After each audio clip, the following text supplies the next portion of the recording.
Our next guest is determined to make the world a much smaller place with a promise to fly you from San Francisco to Tokyo or Houston to London in just an hour. US startup Venus Aerospace is working on a rocket-powered hypersonic plane called the Stargazer. It will be designed to carry 12 passengers within the Earth's atmosphere at 9 times the speed of sound. Yes, you heard me right. In other words, around 11,000 kilometers an hour in terms of speed. So to put that into perspective, the F-14 fighter featured in Top Gun Maverick can manage around 2,400 kilometers an hour, or Mach 2.3, and Concorde's top speed was around 2,200 kilometers an hour, or Mach 2. The Mach 9 Stargazer marries hypersonic technology with routine air travel. It will take off and land at conventional airports. The company claims it will be the first to bring the technology to market, and all without damaging the environment. Sassie Duggleby is the co-founder and CEO of Venus Aerospace, and I'm pleased to say she's also on this year's Time magazine's Female Founders 200 list, or Inc. magazine, forgive me. We'll see. Time might follow. Sassie, great to have you on the show. So I've sort of explained the vision, but give it to me in your words, because I believe this was sort of the brainchild of both you and your husband. But how did you go from sort of envisaging this to saying, we can make it happen? Sure. So prior to starting Venus Aerospace, my husband and I actually both worked for Virgin Orbit. So we were launching rockets off the wing of 747s. In 2018, we actually deployed to Japan. So Andrew is a lieutenant commander in the U.S. Navy Reserves, and we were actually living in Japan doing ship repair for the Navy. And it was living overseas that we realized how big the world really is. And Andrew, as a former professor and then at Virgin Orbit, had been watching this new type of rocket engine that had been coming down the pipelines. And he said, there's this new engine that while we could send more things to space with it, he said, I actually think we could put it on a plane and we could be home in an hour. So that was really the origin of the idea. And we got back to Southern California, and at some point, this rocket engine, this new type of engine, was actually proven. And we said, all right, we've got to go commercialize this, because this engine, it truly changes the world. Okay, so this is the key. It comes down to the technology and what we're talking about in terms of what would be a sort of key or crucial advancement in flying systems. Rotating detonation rocket engine technology. Can you put that into some kind of understandable English for us and really what it means? Yeah, our marketing team always jokes that rotating detonation rocket engine, we should probably rebrand, because it doesn't sound the safest. But at the end of the day, detonation is it's supersonic combustion. So it's really high speed combustion. Think campfire is a really slow burn, and a detonation is a really high speed burn. And so anytime you detonate propellant, you just get more energy from the same amount of fuel. So at the end of the day, if you don't have to carry as much fuel, rockets, anybody that's launching a rocket is pretty much an entire fuel tank with a tiny little payload at the top. But this rocket engine is so much more efficient that we don't have to carry as much fuel. And so we can suddenly have wings, landing gear, safety systems, all the things that finally make a high-speed rocket plane actually possible. Okay, that makes simple sense. And we definitely have to drop the detonation word somehow and come up with a different one. What's it going to feel like? Because we showed that video purposefully from Top Gun, and we all saw for those who watched it, what Tom Cruise went through. So even just in the mind, if you're thinking about sort of Mach 2 versus Mach 9, which is what we're talking about in terms of these kind of speeds, what's that going to feel like? Or can you make it feel like being on a normal plane or a Concorde? How does that work? Yeah. So because our engine, the rocket engine, is so efficient, we can actually carry jet engines on our plane. So you'll actually take off from a runway with normal jet engines and then get up away from city center, because rockets are loud. And so then you turn on our rocket booster, and it would be about a 10-minute boost to 170,000 feet, which is, you'll actually be able to see the curvature of the Earth. You'll be able to see the stars. And then from there, you actually become a glider. And so it's a gentle climb. We've actually had the folks at NASA Johnson Space Center, their human factors folks, look at kind of the Gs that you would undergo. And it's pretty similar to what you experience when you take off from a jet or an airplane, on the runway. And it would be about 10 minutes of that. And then ultimately you just become a glider, slowly bleeding off speed, come down on the other side of the world. And honestly, that's what the space shuttle did. So that when the shuttle would come out of orbit, it would slow down to about Mach 10 and then glide from Japan to the United States in like 45 minutes.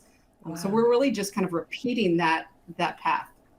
So you wouldn't feel any difference. That's the bottom line. There was something interesting that you Yeah, mentioned there, though, the noise pollution potentially. But what you're saying is you probably get high enough to not worry about that before you effectively engage the rocket power. What about climate? What are we talking about? Because I mentioned in the introduction, you say that you can do this without damaging the environment. Compare and contrast with an ordinary flight, particularly if you're doing it in a fraction of the time. Yeah, so one of our huge advances in the last 2 years as we've been starting the company is that we've got this engine working with jet fuel and then liquid hydrogen peroxide. And there's actually some ways to make liquid hydrogen peroxide in a carbon negative form. And so the amount of jet fuel we have to use is minor compared to what you would use on a normal, cross global flight. And so we also have some techniques that could use completely non-carbon propellants, but that's for future development. Right now, it is working with jet fuel and liquid hydrogen peroxide, which does mean we can, kind of tap into existing airport infrastructure. Okay, I know there will be viewers yelling at the TV screen saying, "How long do I have to wait for this?" So I'm gonna prolong the anticipation because I want to talk about the testing phase. You're currently testing a 20-foot drone, I believe, with the hopes of reaching Mach 5. Talk to me about the sort of testing phase of something before we even start talking about the Stargazer. Yeah, so we're not quite to the 20-foot drone yet. We've flown a 5-foot drone, and then we're scaling up to a larger scale, about 10-foot drone. And really, our development path so far has been, building out the engine and getting the engine to work, which, we're at Spaceport Houston, which we are literally testing rocket engines right outside of our hangar door. And so it's been engine development, getting the engine to work, and then drone development.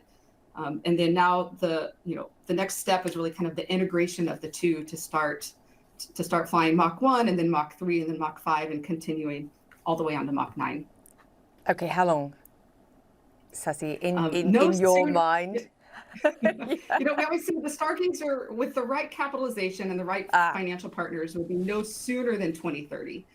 There's a lot of risks we have to go by down, but we're taking it just one step at a time, and we're continuing to make progress. And I hope that we can come visit, be Houston to London in an hour, within the next decade.